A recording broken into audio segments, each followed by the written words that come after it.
총선 다음 날인 지난달 11일 임성근 전 사단장이 최상병의 소속 포7 대대장 이모 중령에게 보낸 문자입니다.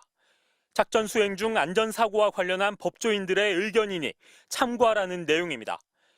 하루 뒤엔 카카오톡으로 또 다른 글을 전달합니다. 이 글은 포7 대대장에게 형사 책임을 묻기 어려울 수 있다며 최상병을 직접 지휘한 현장 장교, 부사관의 미흡함이 사고의 핵심 원인이라고 결론 짓습니다. 이중령이나 임성근 사단장 본인에겐 책임이 없고 하사, 중사, 소위 정도의 현장 최말단 간부들에게 책임이 있다는 논리입니다.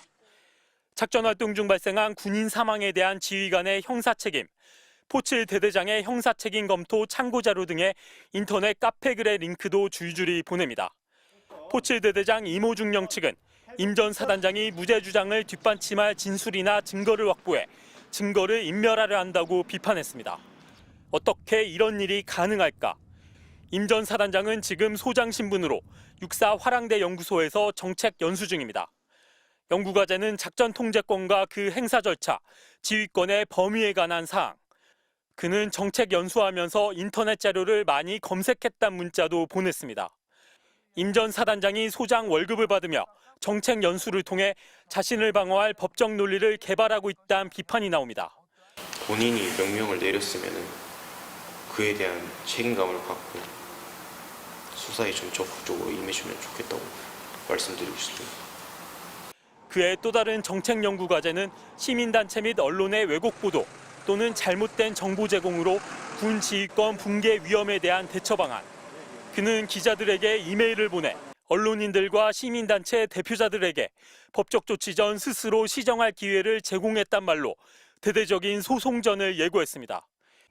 임 전 사단장은 왜 포7 대대장에게 문자 메시지를 보냈는지, 정책 연수를 자신을 방어하는 데 활용하는 건 아닌지 묻는 MBC 취재진의 문자 메시지에 답하지 않았습니다. MBC 뉴스 이덕현입니다. 최상병이 사고를 당하기 전날인 작년 7월 18일, 해병대원들이 무릎까지 차오르며 거세게 흐르는 하천 바닥을 수색하고 있습니다.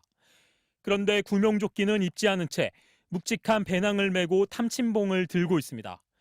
이 배낭에는 전투식량과 물, 여벌의 체육복 등이 담겨 있던 걸로 알려졌습니다. 수색이나 안전과는 관련 없어 보이는 이런 물건들이 든 배낭을 지고 구명조끼도 없이 급류를 수색하는 작전에 투입된 겁니다. 이날 현장 시찰에 나선 임성근 사단장은 빨리 병력 투입부터 하라고 지시했다고 합니다. 당시 임성근 사단장을 만났던 한 중대장은 임 사단장이 현장의 안전평가도 건너뛰고 현장 투입을 재촉했다고 진술했습니다. 그는 참고인 진술서에서 사단장이 브리핑을 시작하자마자 말을 끊으며 빨리 현장에 들어가라고 했다며 진입로와 작업 사이의 안전 위해 요소를 파악하고 있었는데 사단장이 왜 빨리 작업 시작하지 않고 병력들을 대기시키고 있는 거냐고 말했다고 증언했습니다. 당시 사단장의 질책을 받은 중대장은 현장 확인하고 나서 보내려고 한 건데 굉장히 속상하다고 대대장에게 문자로 호소했습니다. 대대장도 내가 지금 뭐 하는 사람인지 혼란이 생기네.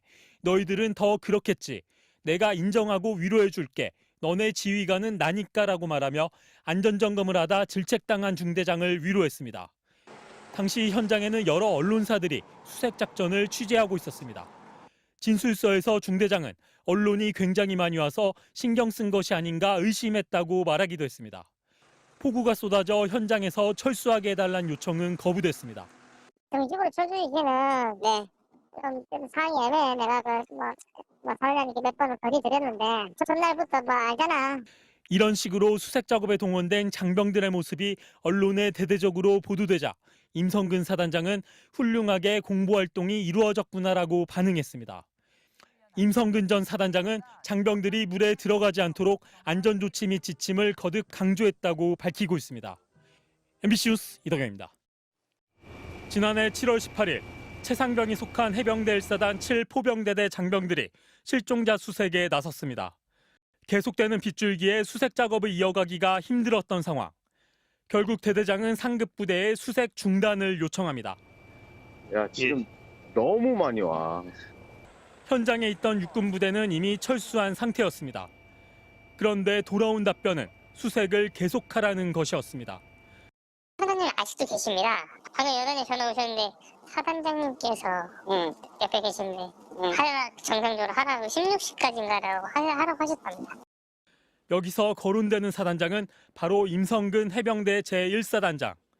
잠시 후 7여단장도 사단장 지시를 재차 확인합니다. 정식으로 쳐주시기는 좀 상황이 애매해. 내가 사단장님께 몇 번을 거리드렸는데 전날부터 뭐 알잖아. 여단장도 여러 차례 철수를 건의했지만 사단장이 수색을 체근했다는 설명입니다. 강인하게 이렇게 해야지. 이게 하루 이틀 갈 거다. 첫날부터 막 사기 떨어져서 그러면 안 된다. 이거 강하게. 이렇게 또 이게 어쨌든 동기부여해야 된다. 그러니까 지휘관이 그렇게 좀 리더십을 잘 발휘해서. 수색 강행 후엔 바둑판식으로 정성껏 탐색하란 구체적인 지시가 이어졌습니다. 바둑판 식별로 좀 1m 이상 떨어져서 하라고 지시를 받았습니다.